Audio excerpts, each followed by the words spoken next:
Baik kawan-kawan, selamat datang balik ke vlog MSC saya. So hari ini cuma nak tukar wiper lah, sebab wiper lama sudah tak berapa cantik. Okay, so ini saya beli di Mr. DIY. Ini jenis silikon. Ini satu pasang lebih kurang 40 lah. So size kita adalah 18-19. Cara dia beza sikit lah untuk pasang wiper silikon ini. So saya tunjuk sikit. Okay, mula-mula kita cabutkan wiper lama dulu lah. So sini ada klip, kita bagi buka. Okay, so ini adjust sikit, kita tarik ke bawah lah. Tarik. So dia boleh keluar lah, tengok dia deh. So keluar. Ini pun sama. Ini pun sama. So kita tolak ke bawah. Okey. Lepas tu tolak keluar. Okey.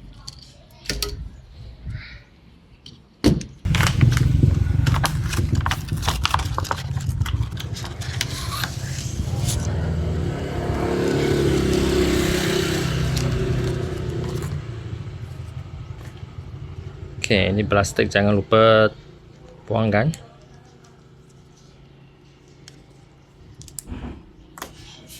Okay. Silikon ni warna kerabu, cantik sikit. So ini pun cantik sikit lah.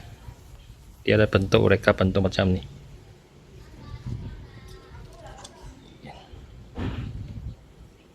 Okay.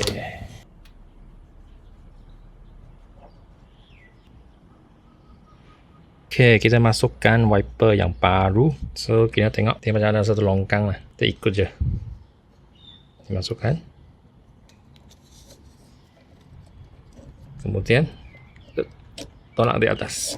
Okay. Tengok dia sudah masuk. Kemudian ini tolak dalam. Alright. Baik, wiper baru sudah pasang. Tapi bila kita tengok instruction dia, so dia kata after install, dry wiping 5 hingga 8 minit to apply windscreen coating. So di ni kata in order to complete the silicone coating process, dry scraping. So maksud kita kena buka wiper bagi dia sapu cermin kering, sapu 5 minit untuk apply. Dia cakap ada silicone coating sini untuk apply dekat windscreen. Okay, sebelum tu kena cuci cermin sikit lah.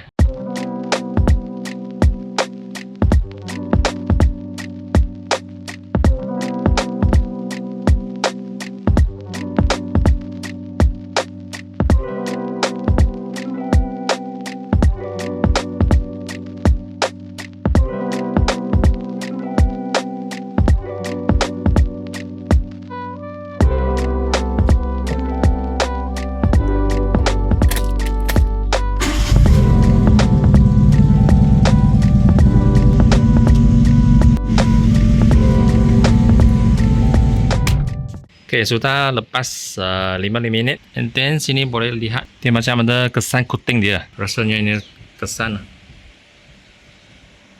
Ni. So ini mungkin kesan coating dia. Sekarang okay, kita cuba tengok. Cuba test sapu air, tengok okey tak.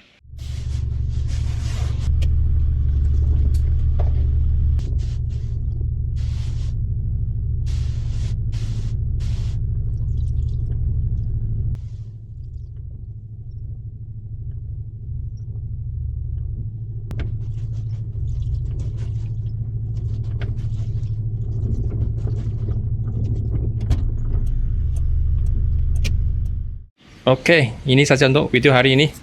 Saya rasa wiper ini boleh tahan lah, murah-murah saja. Untuk biasa pakai, saya rasa okey lah. Quite clear. Kalau ada wiper brand yang lebih bagus, boleh komen di bawah. Okey, bye.